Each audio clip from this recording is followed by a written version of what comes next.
If it's Thursday, it's time for NSRLA. Welcome, race fans. I'm Ellis Thomas, joined by Chris Smith and Cam Gillens here in the Slingshot TV booth.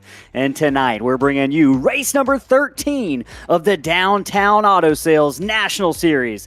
It's the playoffs live from Miami. The Homestead-Miami Speedway owes its very existence to a natural disaster. Building the circuit was a key part of the plans to help the city of Homestead rebound after the devastation caused by Hurricane Andrew back in 1992. The new facility was a colorful addition to the racing scene thanks to its brightly painted buildings and walls, which mirrored the aqua, purple, and silver Art Deco style of old Miami. But there is a significant problem: the racing. In truth, it was pretty terrible. The Indianapolis-style four-cornered layout didn't scale down well to Homestead's smaller size. Instead, the sharp, flat turns and aprons made passing difficult, and it lowered the overall speed. Engineers scrambled to reconfigure the flat track to a more oval-like layout, but that wouldn't be enough to take the racing to the next level. In 2003, the second major rebuilding of the oval commenced with a $12 million rebanking project that transformed the track from a flat 6 degrees to a computer-designed 18 to 20 degree variable banking system in the turns. That reprofile turned this track into an iconic marker on the NASCAR schedule, and for the first time in a few years, it's going to be the home of the season finale for the Cup Series and all major NASCAR series this year. Chris, there are over 1,000 palm trees on the grounds of the Speedway. I know you get sick of hearing that, but tonight there are only 12 drivers that have a chance at the Downtown Auto Series the Downtown Auto Sales Series Championship. Been racing for 12 weeks, and tonight it's a 6-race playoff. What do you expect to see from these drivers tonight with a lot on the line?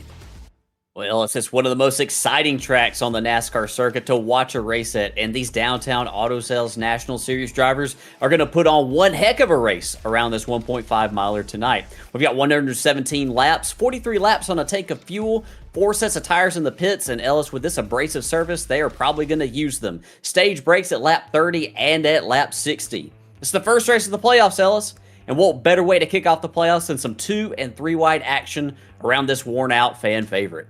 It's a whole new season starting tonight. We're going to talk about those points. We're going to talk about several other stories, folks. But before we do that, you know what time it is. It's time for everyone's favorite pre-race tradition on Slingshot TV. Folks, rise and remove those caps if able. We'll be right back after the playing of the national anthem.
Back live here in the Slingshot TV studio right outside of Homestead-Miami. We are moments away from the start of the playoffs for the NSRLA Downtown Auto Sales National Series. Let's go ahead and set this up, Chris. Let's talk about those points because it is a complete reset that these drivers have tonight. A whole new lease on life for those 12 drivers who might have been 100-plus points back. Now, within just a handful of points from each other, with 12 drivers having legitimate opportunities for the championship, Chris. I know that we've got a lot of other drivers in the field tonight, but let's talk about these 12 drivers. Michael Cole got in by the hair on his chinny chin with a tiebreaker. What other interesting stories are you looking at for these top 12 as we move through the final 6 races of the season? I mean, look how close everything is. You know, Andy Berry is right there. You know, if the playoffs were to start and stop right now, he would be the last driver in, and he just has a 4-point cushion right there. So, yeah, we're going to have our eyes on that. There's also a lot of drivers here that have made the playoffs who actually are not in this race, have not made it here yet tonight. So, you know, I'm specifically got my eyes. I don't think that Mathew Heale is here, so he's going to have his work cut out for him to possibly, you know, make his way through. So a driver can, you know, take some of that pressure off immediately tonight by, you know, securing themselves into that championship round with a victory tonight.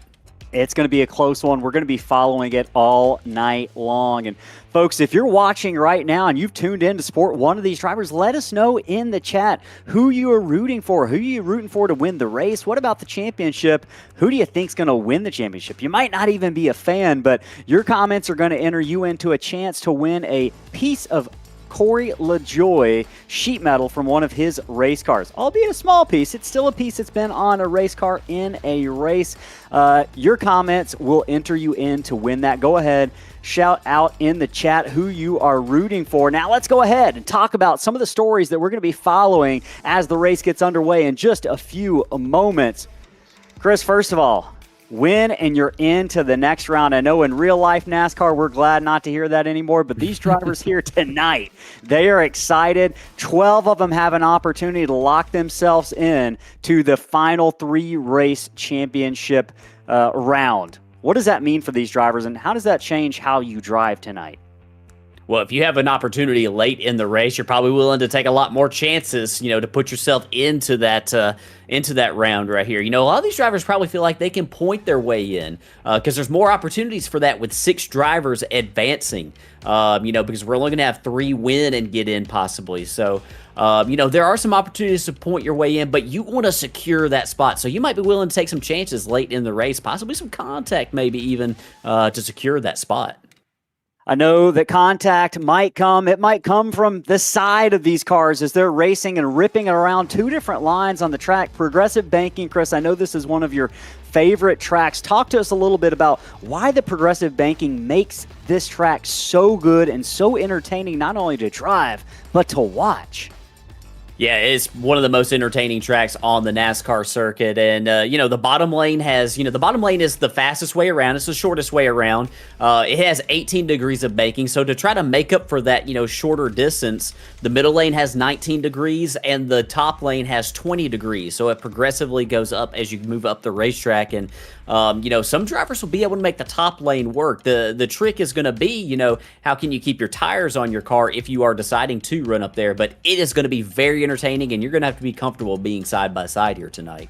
Yeah, Chris, you talked about ripping the wall, risk versus reward. We see it can work so well, but even in real life, you got drivers like Tyler Reddick and Kyle Larson who do it so well, but they're inches away, and usually they clip that wall at least once. How dangerous is it? Yeah, if drivers are going to be running up there, we're definitely going to see somebody make contact before the night's over with in the middle of the corner. You know, in real life and here on the sim as well, the drivers are searching for any bit of grip that they can get, and so they're willing to go up there, you know, where few have dared go to try to, you know, find just that little bit of extra grip. The trick is, as you mentioned, Ellis, it's very dangerous. You put your car at risk, you put your race at risk by possibly incurring some damage up there on the wall. So when do you decide to do that? Maybe late in the going, maybe on a restart? We'll have to wait and see. Well, one thing we are going to see, we're going to have to wait and see as well, is how long will these drivers be able to go on a set of 4 Goodyear tires? Homestead notorious for tearing up the tires. What's responsible for that, and can you do anything to prolong those tires' life? Yeah, it's just a very old abrasive surface. This track was reconfigured in 2003, and it is the same asphalt from when it was reconfigured then. So, which makes for great racing. It is very, very entertaining. And the line that you run, I think, helps determine, how much tire you actually wind up chewing up. Drivers, I think, that run up high up on the wall for long periods of time, I think that they're going to be the drivers who are, wearing out those tires a little bit quicker than the drivers who are off the throttle a little bit longer on that bottom lane. Well, I can't wait to see so many stories to follow tonight. We're going to be looking all over the place, folks. We hope you are buckled in for an exciting race, because it's time to go ahead and head out of the studio and down to the track, where drivers are now gritting up on pit road, getting ready for these 175 miles to kick off the 6-race playoff here in NSRLA in that downtown auto sales. Let's go ahead and take a look at that starting grid, and should be no surprise on the pole, it's going to be the number 1 driver, the number 22 machine. It's going to be Donnie Honeycutt. He's your points leader. Evan Janik, second place in points, is starting right outside of the points leader tonight. He's coming from second. Christian Barnes was a big question mark if he was going to make it in, Chris. He is gridded up third tonight. Great qualifying lap for the number 27. Oh, so dangerous in the playoffs. Bradley Minor just missed out on the playoffs, but he's going to be hungry for a win tonight. He's got a lot to prove in terms of bragging rights. That number 46 machine starts fourth. Jacob Cochran, heartbreak a couple weeks in a row. He's going to be starting fifth tonight in the 8 machine. David Moore, you talked to him in practice, Chris. He felt good about the way that car was handling. A season's best for a 6th place qualifying effort for driver number 47. Newcomer Tyler Gebbin, just 2 races in, an impressive 7th place qualifying effort for Tyler. Jerry Salidas in that 63 machine. Tough luck last week, but he grids up on the outside of row 4. Tyler Honeycutt, the son of Donnie Honeycutt, starts 9th in that number 54 machine. And that final playoff driver, Michael Cole, will start 10th in that 43 car. Yeah, and starting in the 11th position, Mark Cofield, another playoff driver. He's going to start on the inside of row 6. And on his outside, a newcomer here in recent weeks, easy for me to say, Cody Riggs starting in 12th. Ryan Bitler is going to roll off from the 13th position in the number 9. And on his outside, Casey Bristow. You heard Casey in the booth last week with us. He's going to be on the track this week. Starting on the inside of row number 8, we've got Brandon Vees in that number 65 machine. And Dustin Lewis in a car that is throwing me back just a little bit right here. He's got that Mountain Dew kickstart car right there. It's a good-looking ride. He's going to be starting in the 16th position. And rounding out the field in the 9th row, Andy Berry, one of our playoff drivers, starting shotgun on the field. Next to him will be Brock Whiteman in the 41. And we'll add a note that Andy Berry is going to be wearing our heart rate monitor tonight. On that top right portion of the screen, you can see 108 already. We're going to be following it all night long. And one thing I'm curious to check in on is that stress level. You can see it pretty now, 61% stress, Chris. I think that number is likely going to go up here as we get ready to roll. And these drivers pull those belts tight one last time. Any last minute advice for these drivers as they head through turn 3? Be ready for drivers possibly sailing it in on the outside, wanting to take advantage of these fresh tires. But Ellis, it is kind of treacherous here on the green flag. You can get really loose here at Homestead. Loose is something these drivers want to avoid, but they're eager to see the green flag. It flies for the first time tonight. The playoffs are underway at Miami. Drivers set sail down into turn number 1. Honeycutt on the inside, but it looks like Janik got the whole shot with that outside line, the 2nd place starting spot. He's your new leader as they exit turn number 1 down the backstretch for the first time here in Miami. Yeah, Evan Janik with a great launch. Back behind him, there's some battling going on around the 6th position right here. David Moyer up top right there in that Cessna machine. And on his inside, that's Tyler Gebbin looking to roll that bottom lane right here. And we got 2 and 3 wide action behind them. It is close off turn 4. David Moore up to 5th position, but just a little bit further behind. The number 97, that was Mark Cofield inside. Hold on to it, Mark. He gets loose. Can he keep it gathered up? Don't slide back into the traffic. He holds that wheel steady. We're still under green flag. Racing's a heck of a save on lap number 2 for the 97 of Mark Cofield back up at the front. Evan Janik continues to lead Donnie Honeycutt. Yeah, great job right there by Mark Cofield, and a great heads-up move by all the drivers. Casey Bristow did a nice job of giving Mark a little bit of room right there. Heads-up driving by all drivers right there to avoid catastrophe. That could have been really, really big on the opening lap of this race. Could have been really big. Big run for Jerry Salinas a little bit further back.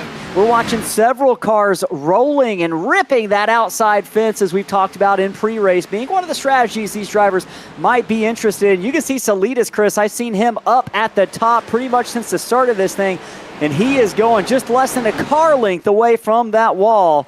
Dangerous moves early, but so far Salinas is making it work. Continuing to hold steady and maybe gain a few positions here early in the going at Miami. He is currently running in the 9th position, doing battle with the 12 as well as the number 4, Tyler Gebben. Yeah, you see a couple drivers up there on the top lane. I think that's Brock Whiteman just behind Jerry Salinas right there in the 41. You know, you can definitely make up some ground early on as we're 3 wide entering turn 3. But, Ellis, how long do you dare stay up there on the top lane is the question. You are definitely going to chew up more tire up there on the top lane the longer that you run up there. So, I think that maybe if Jerry got clear of a few of these drivers and Brock Whiteman, I think you see maybe both of them go back to the bottom as we're 3 wide here in turns 1 and 2. 3 wide, Salinas, Cody Riggs, and that was Tyler Gebben in the sucker hole, as they call it. He was in the middle, loses about 3 or 4 spots. He's got to be careful not to hit Casey Bristow there as those two drivers side by side down into turn number 3. Gebben falling all the way back to 4th. That machine is not appearing to be at its best right now. The driver maybe just settling in here as racing in the mid-pack has been intense for the first 6 laps here under the lights at Miami. The sun is setting.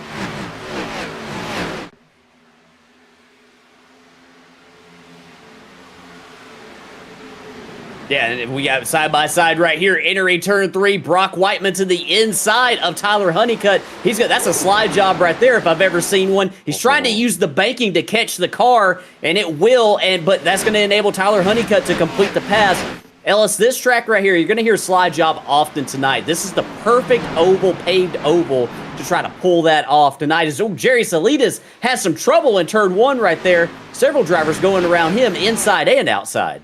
Salinas had to gather it back up and avoid catastrophe. Casey Bristow and Michael Cole, those two drivers, his wingmen right and left, they both worked their way by. Now Bristow on the outside, but that battle continues in front of them. The number 41 of Brock Whiteman, we've seen him be one of the drivers up at the top of the track the most here in the first 8 laps of 117 here in the playoff opening race at Miami. Brock Whiteman continues to gain spots, Chris. He is up 12 positions, and I think that has a lot to do with him ripping the fence. Yeah, it definitely does. He's actually going to cut to the inside, trying to use that momentum that he got from the top lane to cut down to the bottom lane right here. Looking to the inside of David Moyer. Moyer's going to have a run right here off the top, and David will clear for that position. Put the 47 still in the 5th position. Now, let's see, drivers that run the low line, we've talked a lot about drivers running the top lane. The drivers that run the low lane, they're spending less time on the throttle. This is a track, an oval track, 1.5 miles specifically, where you have to do a little bit more trail braking down into the corner here than some of the other high-banked 1.5 miles. With running the bottom lane and spending less time on the throttle, that's really where you see that tire advantage for the drivers who run the bottom come in at. Top lane definitely has speed. I just don't know if it has the staying power for them that are electing to run up there. A time is going to tell. Keep an eye on that 41 of Brock Whiteman. Can he stay in it, or is he going to slowly fade? We'll find out here shortly. Folks, the chat's already coming in. Shout out to Alt Maverick as well as Michael Williams, both for subscribing to the channel. It's a great reminder, folks. People ask, what's the best way we can help Slingshot TV and support y'all? It's easy. Hit that subscribe button, hit the notifications bell. It doesn't cost you a thing, and it's going to make sure that you get up-to-date live racing every time we bring it to you here on YouTube right now. Other chats, Connor in the chat says everything for the Clash is canceled, it looks like, on Saturday or postponed. Connor, give us more info in the chat. Also, he said yesterday the race you and I, Chris, were in was a wreck fest. So throwing a little bit of shade at us right now. Trevor Brown says the purple pepper car is amazing. I would agree. I'm a sucker for purple cars, Tyler or Trevor. I'm glad you noticed it. It's a good-looking paint scheme out there. Right now, that battle between Casey Bristow continuing to go on with Brock Whiteman, Chris, and I think we might be getting our answer here. 12 laps in, Whiteman is slipping back just a little bit. He definitely is, but I'll tell you one driver, Ellis, that is not slipping back. We watched him while you were looking at the chat just a second ago. Christian Barnes, yeah, Cam cut right to him. He saw it as well. He was cutting it up 3 wide, made several passes, and Ellis, he started shotgun on the field for missing the driver's meeting. So this is an early mover right here, and we know. We saw him win a Mystic Racing League championship here on Slingshot TV, here at Homestead. This was the clinching race, and he dominated that race. He was fast. We got trouble on the track. Yeah, yellow flag is out. Christian Barnes continues to gain positions, but we do have issues. That might have been Michael Cole. And they're continuing to crash. Or sorry, a couple of cars were continuing to crash a little bit. Michael Cole's a playoff driver. Yeah, Michael Cole did make some contact. It's actually going to start with Dustin Lewis. Dustin had some type of issue entering turn number 1. We're going to go back right here and see if we can figure out what happened. Yeah, and it's kind of strange. It's almost like there's a hardware issue on the 33 right here. You see him right here. He's lined up with Brock Whiteman, goes to the inside. And, man, that thing never turned on entry to the corner. And, unfortunately, Michael Cole and Brandon Vees were involved in that at Ellis. Major championship implications right there. Michael Cole, one of our playoff drivers, along with Dustin Lewis. So, yeah, tough break for both those drivers. Not sure what happened to the 33, but that had all the looks of some type of hardware issue possibly. And maybe Cole can let us know, or someone who knows Michael Cole can let us know. Hey, Tony Lehnert's in the chat. What's up, Tony? Glad you're able to join us tonight. Watching Evan Janik and that number 60 machine pacing the field. He got out ahead of Donnie Honeycutt right as the green flag fell for the first time tonight, and he has not looked back. Jumped out to nearly a 3/4 second lead. Donnie Honeycutt was second with Bradley Minor, who we'll talk about shortly, not too far behind. Chris, it doesn't look like we're going to see a whole lot of drivers make their way down pit road here with just 15 laps on these tires. Going to try to save those. We got about 100 more laps left tonight. Yeah, definitely. I think you'll see drivers hold on to them. Those tires could be valuable commodities, especially with the final stage being a lot of laps. The final stage, I believe, is 57 laps, if I'm not mistaken. So, or close to it. It's a long final stage. So, especially if we have multiple cautions at the end of this thing, you want to try to save those tires. To possibly be able to have the best maneuverability at the end of this thing.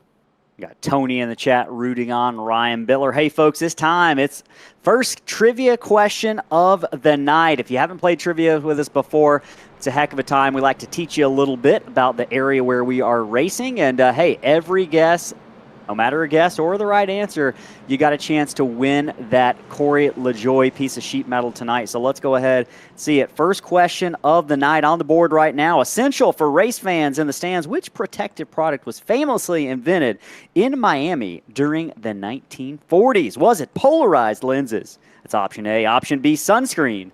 Or option C, earplugs. We're going to leave that question up on the board for a minute. Hey, if you know it or you just want to guess, throw a letter in the chat and let us know what you think that invention was that came out of Miami. Chris, drivers taking the choose rule, the one to go. And a driver I have my eyes on is Bradley Minor. Started fourth He had worked his way up to third. He's going to be gridded back up. Yeah, he's going to be on the inside in third position here. This is kind of bragging rights on the line for Bradley after barely missing the playoffs. How hungry is that driver to get a win tonight? Yeah, he's out to make a point tonight, I guarantee you right here. Yeah, he ran into some trouble last week at Darlington. Very, very unfortunate that he did not make the playoffs. He's been real steady all season. Yeah, he's a driver that, if he continues on with the pace that he's had, would be a bit of, he wants to be a spoiler here in these playoffs. And I wouldn't be surprised at all to see him possibly go out there and get him a win at some point, in the postseason. I would not be surprised to see that number 46 car visit victory lane in these final 6 races. I think we got a lot of drivers who come to mind when maybe drivers not in the playoffs, but ones that might have a shot, certainly, to get into victory lane. Right now, pace cars peeling off the track. It's going to be on Evan Janik to bring us back under the green flag. He mashes that throttle. We're racing full speed here once again in Miami, Florida. Janik gets out to about a 4-car length lead, slides down to the bottom of the track, right around that white line. Donnie Honeycutt now does battle with the number 8 machine of Jacob Cochran. Honeycutt gets out cleanly. Cochran gets out cleanly. The battle is on, though, Chris, for 4th position. That's a battle of teammates down the backstretch. Yeah, you got Bradley Minor inside 46. You got Tyler Honeycutt outside in the 54. Both those drivers giving each other plenty of room. Back behind them, there's a lot of action going on right there. You got Christian Barnes rim riding in turns 3 and 4, trying to make up a lot of ground right there. He's going to make a pass. He's going to duck to the inside right here. He's got David Moyer in front of him right here, looking to roll to the inside of Brock Whiteman. Lone car on the top side of the track in 1 and 2.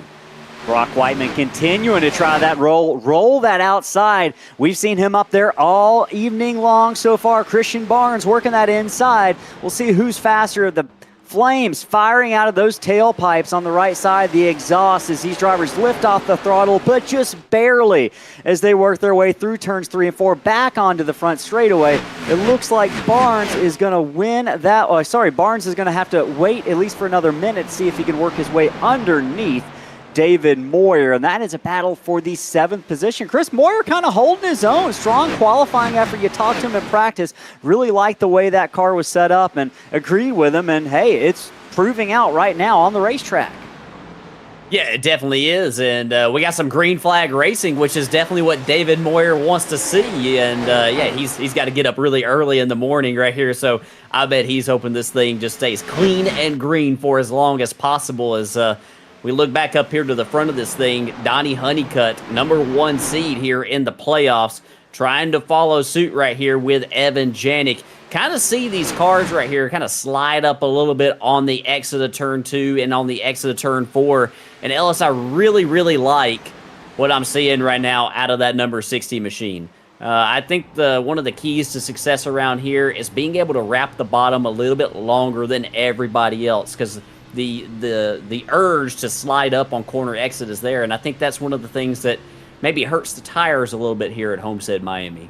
You can see riding on board right now with Donnie Honeycutt holding a pretty wheel, but Evan Janik, you mentioned it, just able to keep it down at the bottom of the track, oh so pretty, without pushing up. Almost a little bit of contact behind those guys, but yeah, he's holding a pretty wheel right now, folks, and hey, it's getting hot out there. The sun's still out. The lights haven't gone on yet, but the trivia answer, folks, essential for race fans in the stands, what was invented in Miami in the 1940s? The answer is absolutely sunscreen. Absolutely sunscreen. Tony got that one correct. Good job, Tony. Don't worry, more trivia coming as we watch this battle between Casey Bristow, the 11, and the 12 of Cody Riggs. Bristow slides down in front of the Cody Riggs machine, and he's going to set sail down the backstretch. Pretty good run for Casey Bristow, media man for NSRLA. Up 6 spots on the evening so far in that, I believe, is that a Miami Hurricanes car he has proudly displaying that, even though they came up a little bit short in the national championship this year. But hey, cool to see a paint scheme match the track we are racing at. Yeah, definitely so. You mentioned it. They did come up short in the national championship, but they still performed better than my Alabama Crimson Tide did in this college football playoff season. So, yeah, that's cool right here, bringing out that paint scheme here at Homestead-Miami. As this driver's got really close to the wall right there off of turn 2. Cody Riggs trying to do everything he can right here to hold off Mark Cofield and still give chase to Casey Bristow up ahead. Yeah, it's a solid little battle going on there through turns 3 and 4.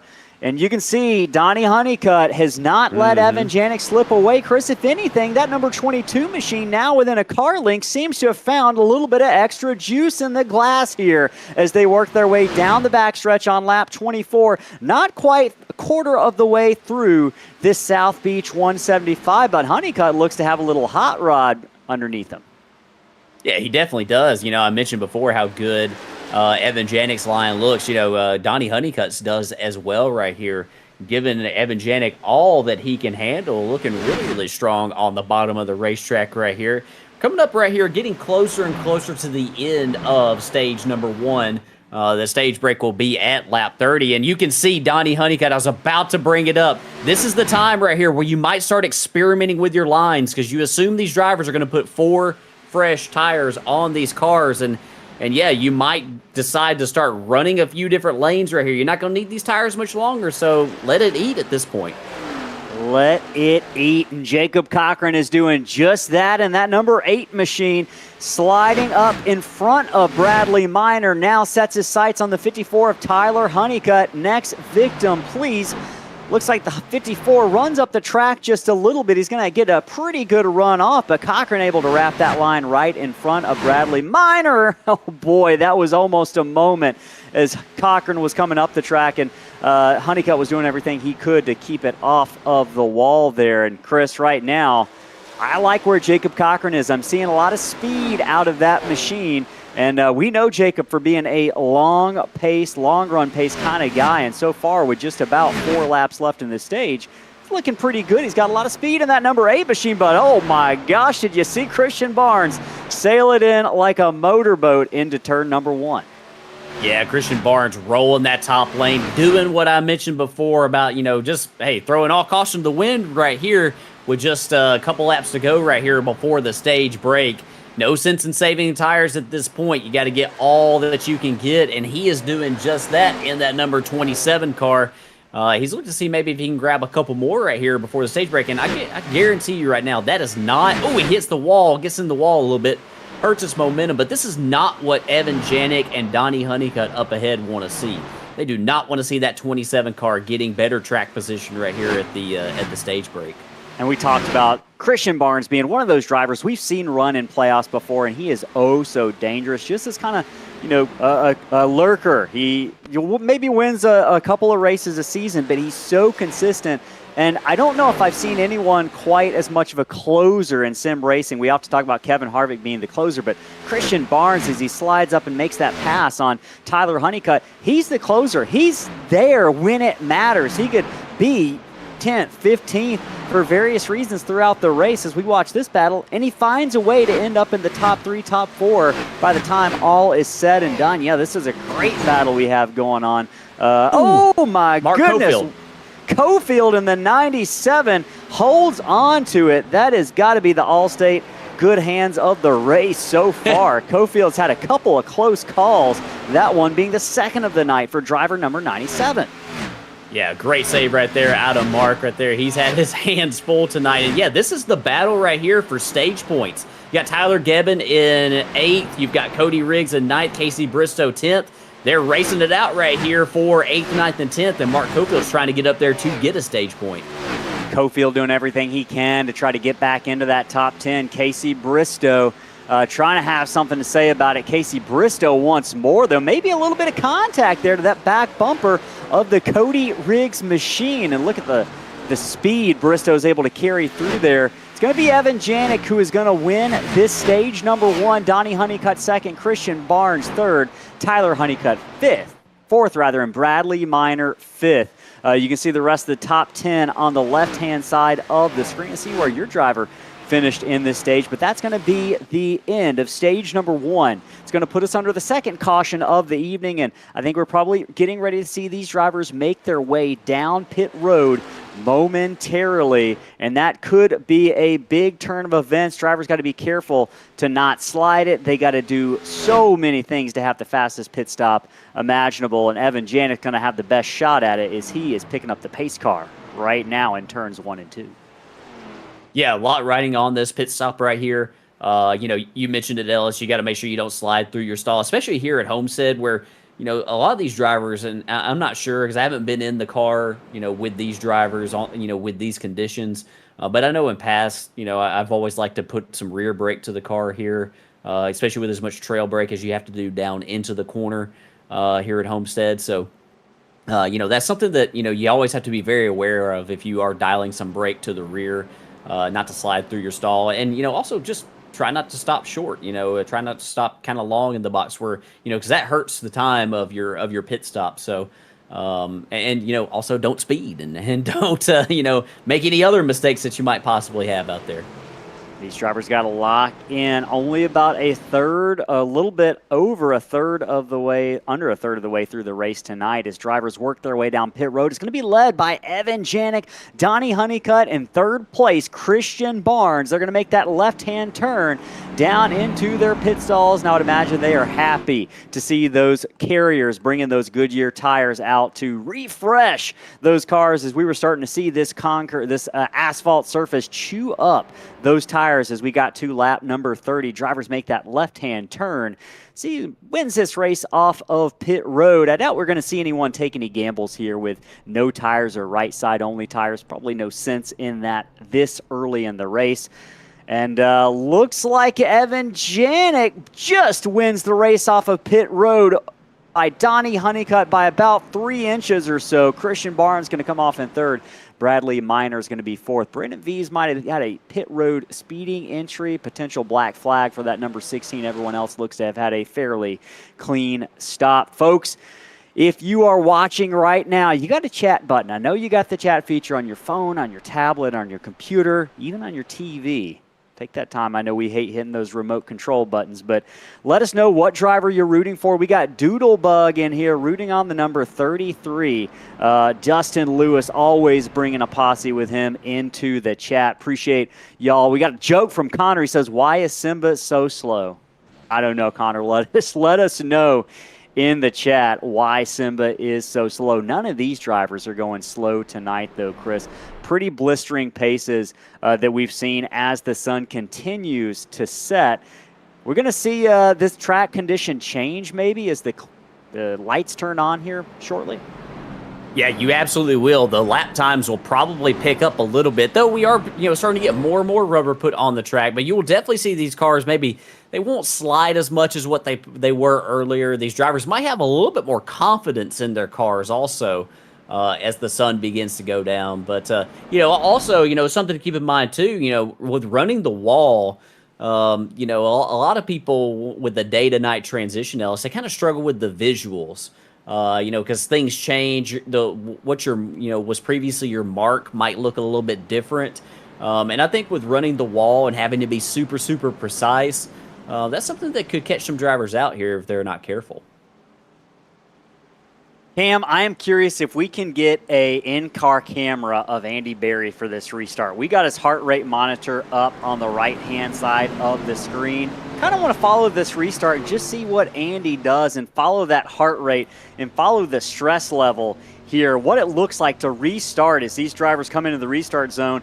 Janik mashes that throttle from up front, and you can see a little bit of a gap there. A couple drivers a little bit slow to get off. A little bit of a stack up, but it looks like everyone's going to make it through cleanly as Andy Berry just kind of letting things sort themselves out. Big moment. That is who? That is the number 46 of Bradley Minor.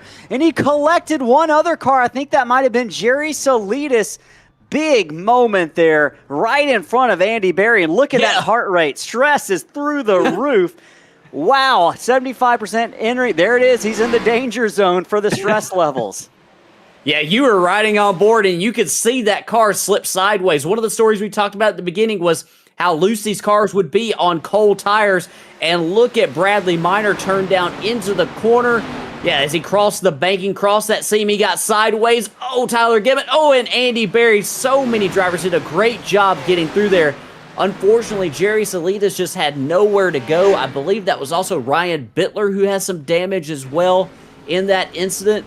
And man, Ellis, it's just perfect cue right there as we ride on board with Bradley Minor. You see his perspective.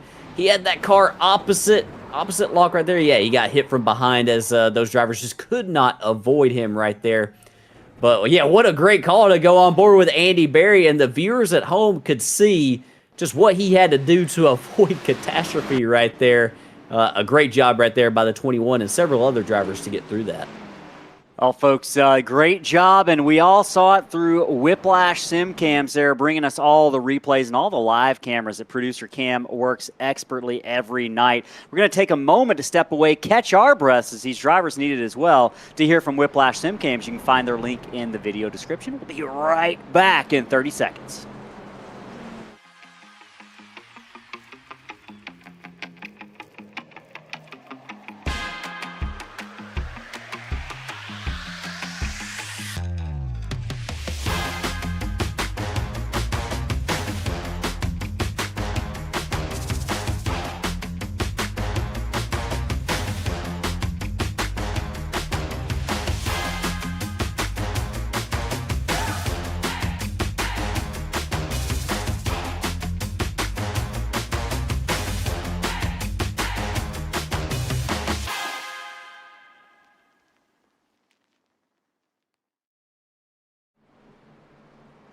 You are looking live at Homestead-Miami Speedway. 37 laps of 117 in the books for the NSRLA Downtown Auto Sales Series. The playoffs have begun. 12 drivers with a chance at taking home that trophy 6 weeks from now. One of those drivers in the chat, not here tonight, Adam Pettit, says sad he's missing the race. Good luck to the rest of the drivers. He's rooting on Cody Riggs in the chat in that number 12 machine. Cody having a good run so far in the 7th position. We've seen him have a lot of speed tonight. Right now, Chris, I believe we just took the choose rule 1 to go. Evan Janik goes to the outside. What do you make of that decision? Yeah, he's picked the outside for every single one of these restarts, I believe. And, yeah, I think that he's just thinking, you know, we've seen him run on the bottom, but if he can get a good enough launch from the top off of turn 4, and, you know, even if he doesn't clear the bottom lane into turn 1, I think he feels confident enough in his speed off the corner. You know, we've seen the runs that the top lane can get on corner exit. I think he feels really, really good about being able to clear that bottom car before they get down, or before they get down to turn 3. So yeah, that's as we see, he has a little connection flash right there. Yeah, we'll keep on watching the choose tonight. See what drivers elect. Interesting choices. Hey, in the chat, Connor gave us the answer why Mufasa is so slow. Answer is because he needs to Mufasa. Move faster. Yeah, I respect that one. That's a good one. Right now, these drivers getting ready to move a lot faster. Green flag is out as Evan Janik leads the field. Back under green flag conditions on lap number 39. They set sail down into turn number 1. Driver number 8, you can see him on the outside there. Jacob Cochran climbs the banking to see if he can't get a run on second place. He ends up maybe losing a spot to Christian Barnes, who's so fast in that number 27. But Janik got the whole shot and more, as he's about 4 or 5 car lengths up on second place. Donnie Honeycutt right now. Further back through the field, I believe that's David Moyer running outside of the number 12 of Cody Riggs. That's your first side-by-side battle, and that's for 6th. Yeah, Moyer trying to use the run off the top lane right here. You can see him kind of cross the seam right there.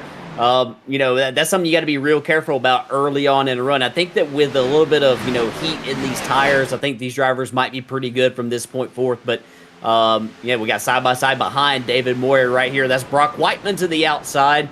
We saw Brock really, really running up high on the previous start of the race. And here he is right here at the beginning of stage 2, still using that top lane. We'll see if he decides to use it as long as he did earlier, Ellis.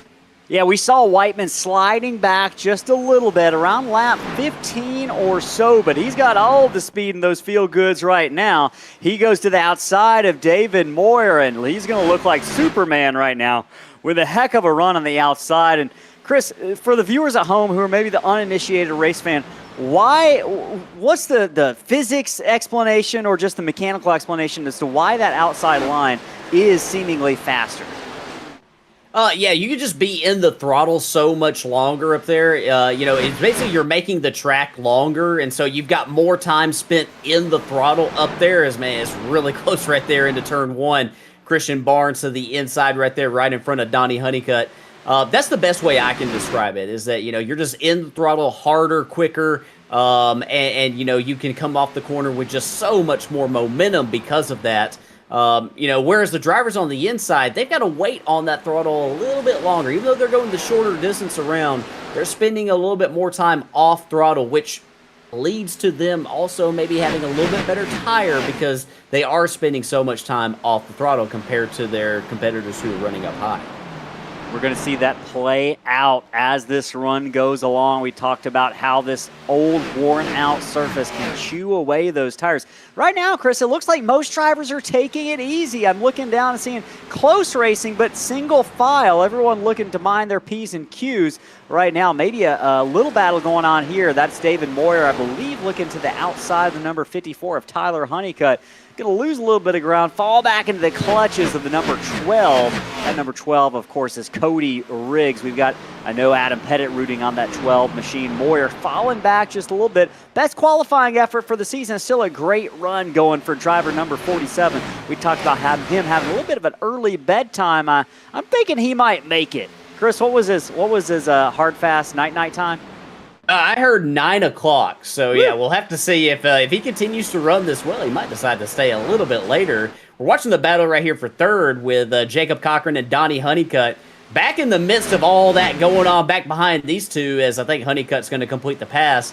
Andy Berry, wearing our heart rate monitor, it just went down to 124. He's been at 131 here in the last couple of laps. He has been in the midst of some intense battling with Mark Cofield, Tyler Gebbin. You see David Moyer just up ahead right here. So, yeah, that stress load, it is high stress, and you can see why riding on board with Andy Berry right now.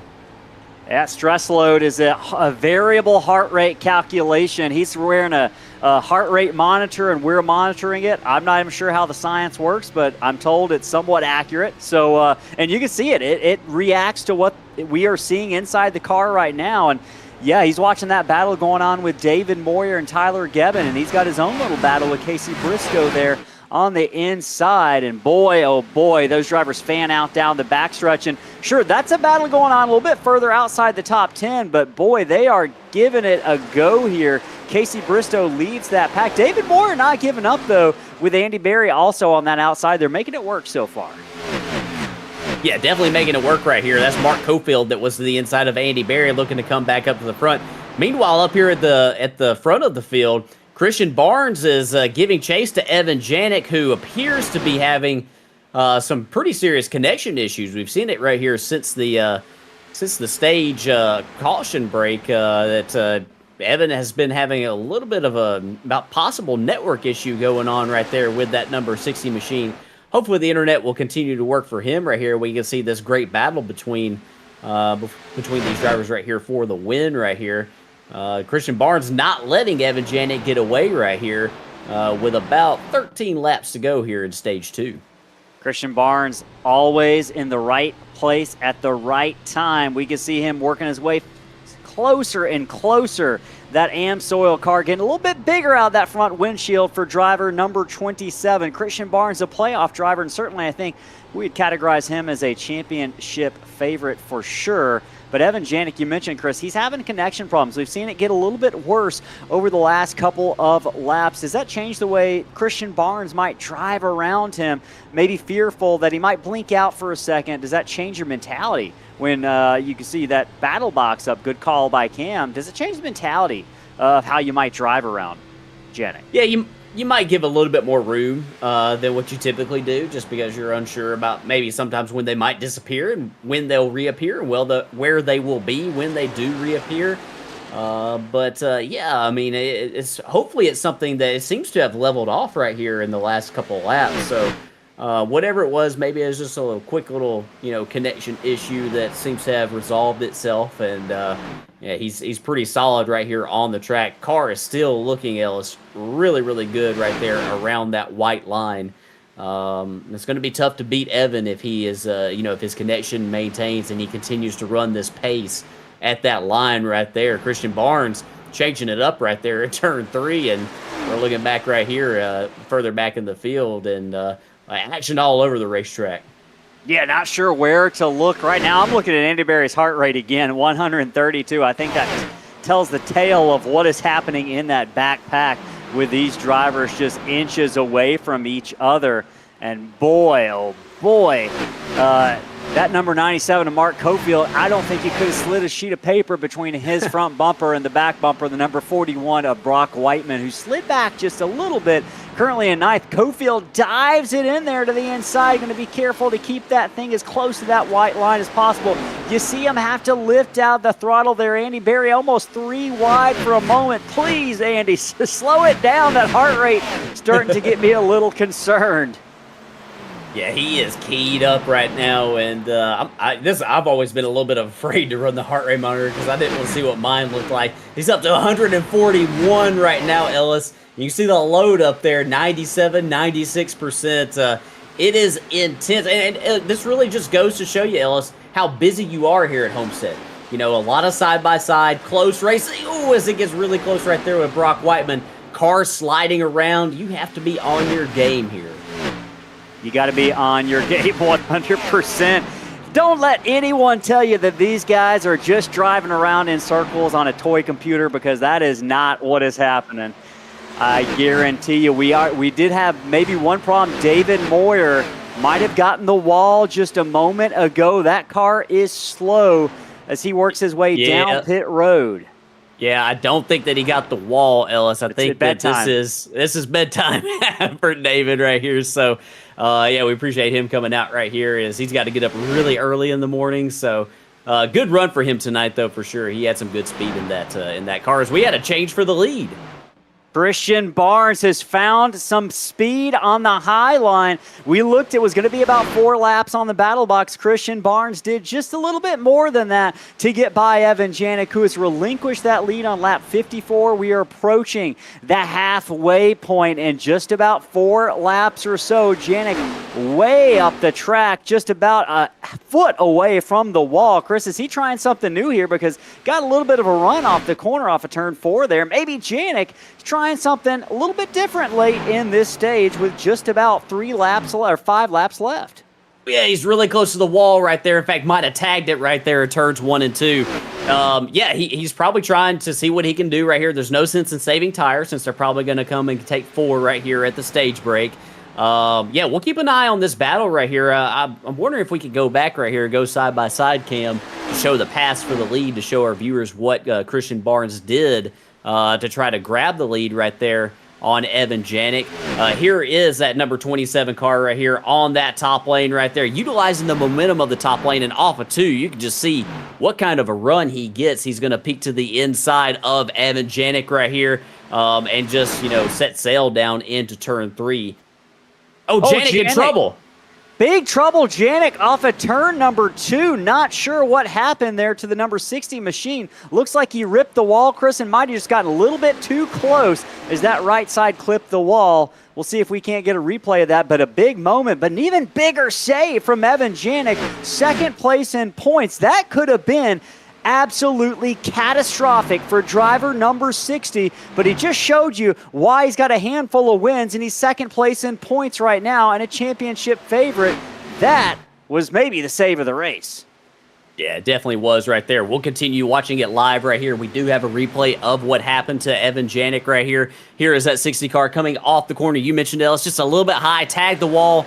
And yeah, man, look at that thing get sideways. He does a great job of holding on to it, though. Don't see a lot of significant damage on my end, at least. I'm not sure what it's going to show on Evan's end, but car doesn't look like it's too badly damaged, so he might have gotten away with one right there. Great save off of turn 2. Gonna live to tell the tale and fight another day. Right now, that battle is brewing. That is for the second position. Janik trying to hold off Honeycutt and Cochran. He's got a tall task ahead of him. Honeycutt dives to the inside, slides up about half a lane or so. Janik slides with him. Looks like that spot's going to be claimed by Honeycutt. Move driver 22 up to spot number 2. Janik back to second, trying to defend. Jacob Cochran here with just 2 laps left in stage number 2. Cochran oh so good in the closing laps of these runs. Yeah, you're seeing second, third, and fourth. Throw a blanket over him right here. Oh, Cochran's going to hit the wall. Cochran, big hit on the turn 2 exit. Goes down and does nearly an identical incident to Evan Janik, who just did that 3 or 4 laps ago. And it looks like it might be a similar outcome, but Chris Cochran might have gotten a little bit more of the wall than Janik did. Oh, my goodness, 3 wide. Yeah, Tyler Gibbon inside, Cody Riggs in the middle. That's Casey Bristow on the top lane right here. Casey is going to clear them down right here into turn 1. This is a battle for 6th, 7th, 8th, and you got 9th place back behind them, I believe. Oh, I'm sorry, that is actually Bradley Minor. Don't think that Bradley is on the lead lap yet. He's 4 laps down. So, yeah, this is the final lap right here at stage 2. Chris, did you say 6th or 7th? No, I did, unfortunately. I tried to take it back, but couldn't do anything about it. Battle going on right now for the 6th or 7th position as Tyler Gibbon trying to hold on to that 7th spot. Cody Riggs has other ideas, but looks like Gibbon's going to get it. Stage 1's in the books. Throw it to Christian Barnes. He's the winner of Stage 1. Second is Donnie Honeycutt. Third, Evan Janik, Jacob Cochran. Fourth, Tyler Honeycutt finishes 5th. You can see the rest of the top 5 or the top 10 Stage 2 finishers who will be earning points towards their playoff campaigns on the ticker on the left-hand side of the screen. Folks, this one is getting wild. If you are just tuning in, do not go anywhere. Send it to your friends because I think we are going to see a wild second half of this race as we enter into the final stage, number 3. Christian Barnes has been oh so good. Donnie Honeycutt has been just as good. I'm looking through the top 4 or 5, and I could see either one of these, maybe even a 4-wide finish between these 4 cars who have been so close all night long. I suspect we're going to see some pit stops here, maybe, Chris? Yeah, we'll see pit stops right here. We'll see all these drivers take 4 tires. They've got 4 sets of tires in the pits. They've already used 1 set. They're going to use their second one here, and that puts them with 2 sets left for the remainder of this race. Just past halfway right here, so these drivers will consider themselves to be pretty much on schedule right here at this point. Drivers will not be able to make it to the end of this race after this pit stop. We're guaranteed 1 pit stop in the final stage, about 43, 44 laps maybe on a tank of fuel for these O'Reilly Auto Parts machines.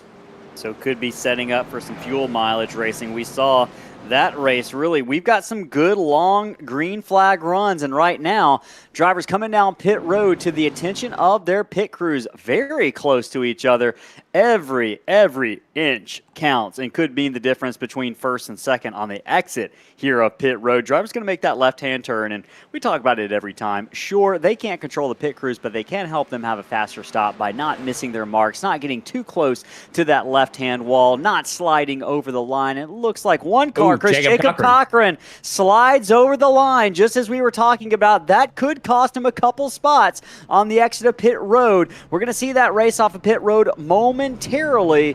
Looks like Janik. It's going to be Janik. It's going to be Barnes. Barnes. Oh, my goodness. Chris Barnes might have beat Honeycutt off of pit road by about an inch there. And it looks like scoring is going to have Christian Barnes winning that race off of pit road. And with all that, I think we're going to take a moment. We're going to get in our spots from our friends at the Downtown Auto Sales, as well as Diesel Laptops, who are the presenting partners of this series. And we're going to put those up on the screen, and you're not going to miss a moment of the action, folks. Don't go anywhere. We're going to be right back in just a minute. If you're shopping for dependable used cars in Cumming, Georgia, start with the team you can trust, Downtown Auto Sales, right at 208 Atlanta Road. They've got something for every driver: reliable daily commuters, family SUVs, even upscale luxury options, all priced fairly and backed by a 4.6-star Google rating. The staff is friendly, process is easy, and if they don't have exactly what you're looking for, their car locator service will track it down for you. They're open Monday through Friday, 9 to 6, and Saturdays until 4. Stop by or give them a call at 470-239-8979. Downtown Auto Sales. Quality cars, zero hassle. Is downtime costing your fleet money? And check out Diesel Laptops, the industry leader in diesel diagnostics since 2014. From rugged handheld scanners to mobile apps and full repair databases, They give you the tools to read the codes, run DPF regions, and fix issues fast on your phone, tablet, or laptop. Fix more, worry less, keep trucking. Visit diesellaptops.com.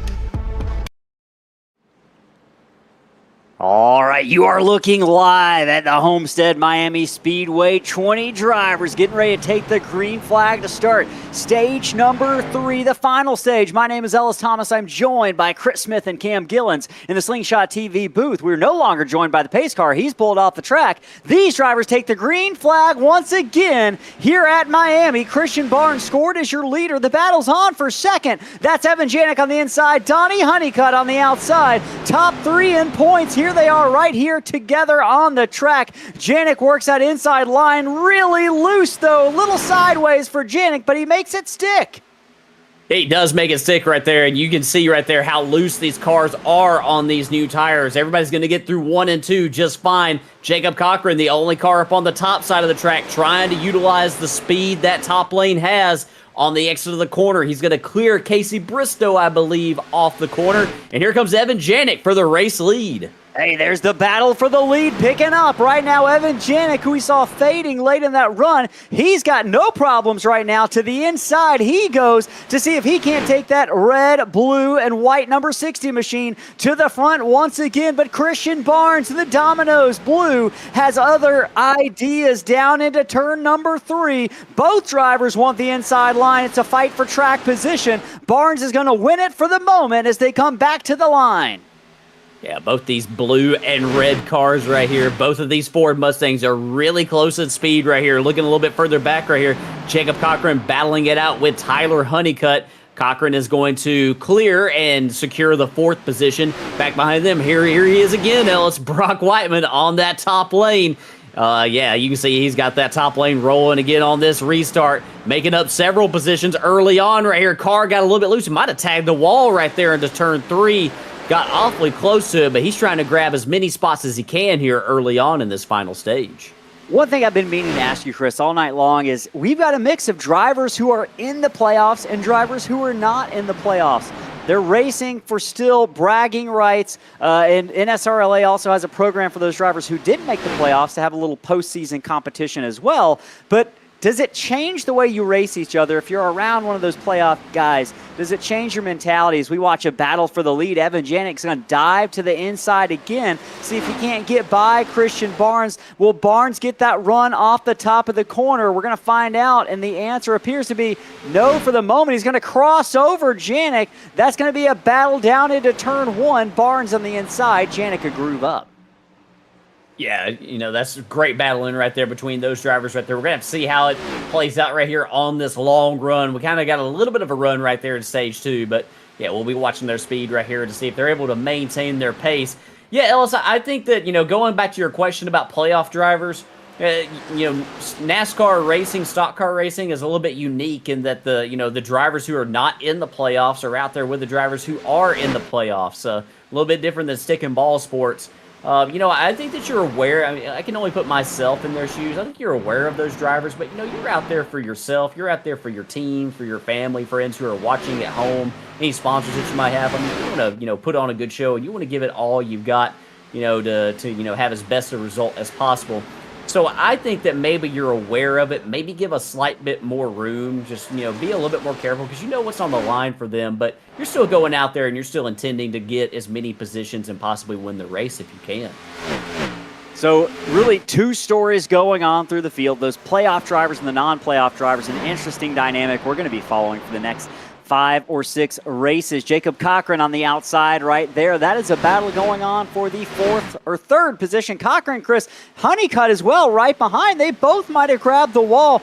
Now, walk me through this. I feel like I'm starting to see a little bit more of that from these guys up front. Is something changing on the racetrack? Is something changing in terms of the balance of those cars as maybe some of the corners get a little bit more or less sun? Yeah, you know, track conditions could be changing. Maybe also drivers' just comfort levels are you know, changing a little bit. You know, they might have been a little bit more timid earlier on, as you know, about using up all the racetrack, and now as their confidence has built up, the more and more they've raced out here, you're going to use up more and more track. Ellis, I know that you're not surprised to hear this, but race car drivers are a little bit greedy. in real life and in the sim. And, if you get away with, a little bit more throttle, a little bit, jumping back in it a little bit quicker, you're going to want to try to get away with that as many times as you can. And I think that's what we're seeing out of some of these drivers right now. And looking back right here at Casey Bristow, who is trying to use that middle lane right here. Casey having a good run, been really solid all night, running in the 6th spot right now. It is a good, solid run going for Casey Bristow. Maybe one of his best races of the season so far. I know we had a blast with him in the booth last week at Darlington. Did a great job and added a lot of interesting vantage points and insight into how these drivers are racing, their relationships with each other, and that was awesome to have media man Casey Bristow in the booth running that Miami paint scheme tonight. Hey, with that being said, we're going to do a little bit of a word scramble, folks. If you're watching, now's your chance to get involved in the chat we're going to even give you an idea of what you can comment. If you can unscramble this word, I wouldn't be surprised. I think this is an easy one, but we're going to throw it up on the screen right now. Let us know what this word is. If you can unscramble it, I'll tell you, it has something to do with the state we are in right now. We see if we can't get a few correct answers in the chat. We're giving away that free piece of Corey LaJoie sheet metal tonight. You can see it there up at the top of the screen. Small piece, but still from a used race car. Really cool piece of memorabilia, whether you're a Corey LaJoie fan or not. Let's hear those comments in the chat. Let us know what driver you're rooting for, but see if you can't unscramble that word at the bottom of the screen right now. That battle for the lead continues to be tight. Jacob Cochran got the wall again there, Chris, it looked like, but Christian Barnes not letting Janik get away. It's just 2 car lengths right now. That red and blue number 60 leads the 27 by 2 playoff contenders here doing battle down into turn 1. And Jacob Cochran continues to rip the fence. And that surprises me a little bit, Chris. We're used to seeing Cochran be so conservative with those tires. Is he just trying to change it up here knowing he might split this run in half? Yeah, I think that's definitely a good possibility. I also think that maybe he was thinking, hey, I got some ground to make up on these drivers up ahead right here. Be curious to see how long he can run that pace on that top lane. So he's a little bit lower right here in 3 and 4. Let's watch him down here in 1 and 2. I have always found Ellis here at Homestead-Miami running the top, like very top. And yeah, you can see him, he's going way high down here. It's a little bit easier down here on this end. This racetrack from overhead, is designed to be perfectly symmetrical. Both ends are supposed to be the same, but as everything is, especially that's designed by human beings, there are always small little imperfections, and turns 3 and 4 has always felt a little bit of a tighter radius to me here, and it's always been a little bit harder for me to, have the momentum on the top lane anytime I've raced here, so you can really see him gain a lot of ground in 1 and 2 with this top lane, and it's a little bit more of a struggle, I think, down in 3 and 4 as he's losing a little bit of ground right here in the last lap to 2 laps. Maybe fading just a little bit as Jacob Cochran, just as the sun is beginning to fade here in Miami. They crawl past those hundreds of palm trees on the backstretch, and the battle for the lead continues to heat up here. 27 of Christian Barnes. Get a little bit of a run on the outside. Will Janik close the door? He slides up. Barnes says, no, sir. Janik makes the block. Subtle, but a block nonetheless. Down into turn number 1. He throws Christian Barnes into a position where he has to go high as we ride on board with Barnes. Will he get the runoff corner? Will Janik close the door? Janik thinks about it, but thinks better of it. Big move for Christian Barnes to take the lead back here on lap 79 with just now 37 laps left of the South Beach 175. Good stuff right there between these two drivers. Great move right there by Christian Barnes. Not to overreact to, Evan Janik protecting his position down into turn 1 right there. He just decided he was going to put it up on the top lane, use the momentum off of the corner right here, and he's going to grab the lead. I mentioned, earlier when Evan Janik took the lead, we saw Christian Barnes in Stage 2 have a lot of really good long-run pace in that 27 car. And it seems like right here at the beginning of Stage 3, it took him a few laps. He didn't fight too hard early on, but seems like he's really got that thing in the wind now and, kind of stretching his legs right here on the field. Doing a good job right now. Top three, Christian Barnes, Evan Janik, Donnie Honeycutt. First, second, and third. Jacob Cochran continues to fade just a little bit, but hey, let's throw it up to seventh position right now because Mark Cofield, Chris, has gone from just almost two catastrophic incidents earlier in this race to a top 7 run right now for that 97. He's a driver I've been keeping an eye on in the past month or so. The really speed has come on for driver number 97. That had some tough moments in the fall that prevented him from getting consistent finishes, but been really impressed with the speed we've seen out of that 97 so far. Continue to see him get better and better. Handful of top 5s this season, and maybe looking to build on that here in race number 13. Shout out to Mark Cofield and any of the fans he's got watching at home right now. Yeah, this is a good solid run for him for sure. You mentioned those great saves that he had earlier in the race, and yeah, we've talked to him a couple times on the podium this season. So yeah, Mark's had a real steady run. Kind of removing some of the trouble that he's run into this season. That car has been up and near the front fairly often, and yeah, he's one of those playoff drivers who is looking to have a good solid points night tonight. Maybe and see if he can grab a couple more as he gets really close to the wall right there off of turn 2. Close to the wall off of turn 2. Hey, we're pretty close to the answer to that word scramble, which was beaches. Doodlebug got that word scramble correct, beaches. Man, I wish I could be. Oh, my goodness, Casey Bristow comes down pit road right in front of Mark Cofield. And I think I would love to have that heart rate monitor on Mark Cofield there because he had quite the vantage point. Maybe a little bit of miscommunication, just kind of a late pit road entry, but both drivers good job of avoiding any sort of collision there here on lap 84. Yeah, good job right there. And Casey Bristow looking to be one of those drivers right there. We've been about 21 laps on this tank right here. Bristow coming down pit road, and interesting call right here for the 11. I believe, I'm going to go back and see right here. I believe that was a 2-tire stop for Casey Bristow. Yes, I can confirm the right side was up in the air, so the pit crew did change right side tires only. We'll have to see how that works out for the driver of the 11. I am very intrigued. Yeah, I'm intrigued by that call to see if that is something that with just now about 30 laps left, a little bit more than 30 laps, could be a big swing. Oh my goodness, one car, Casey Bristow, we just talked about him. Will every other driver be able to avoid him? Brandon V's narrowly misses the number 11.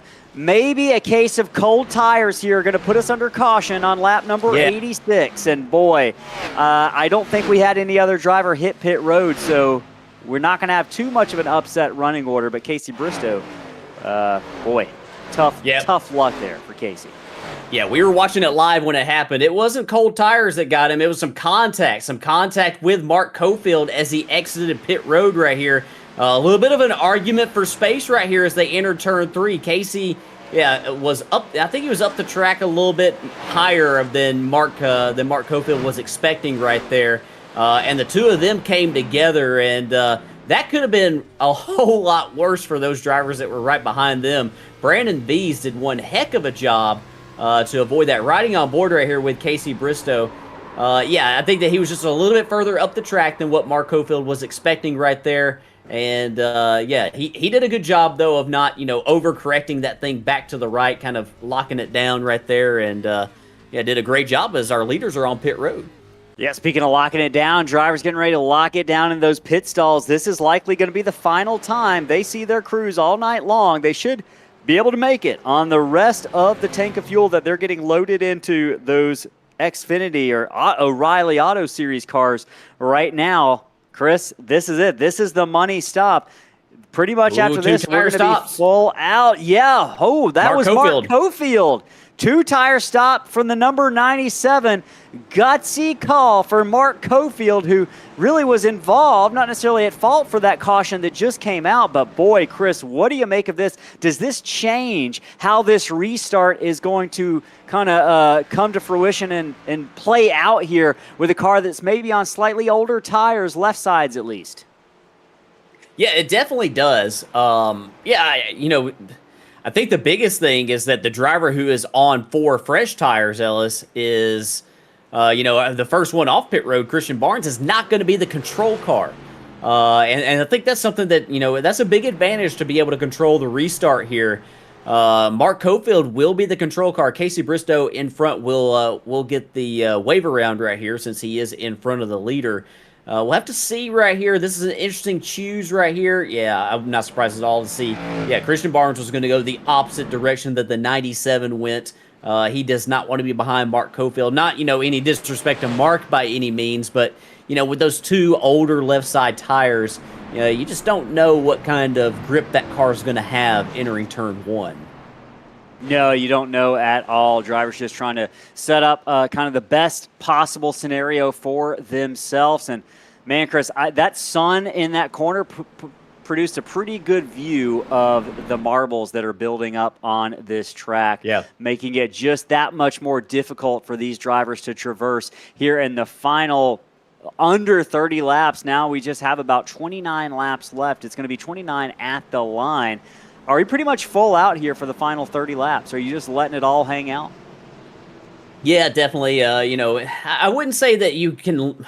I should probably rephrase. I don't know if you can run qualifying laps for these last 30 laps, but that's definitely kind of cut down a little bit compared to the. It's about a stage run. So drivers we saw at the front at the end of those stages, they're probably feeling pretty good right now.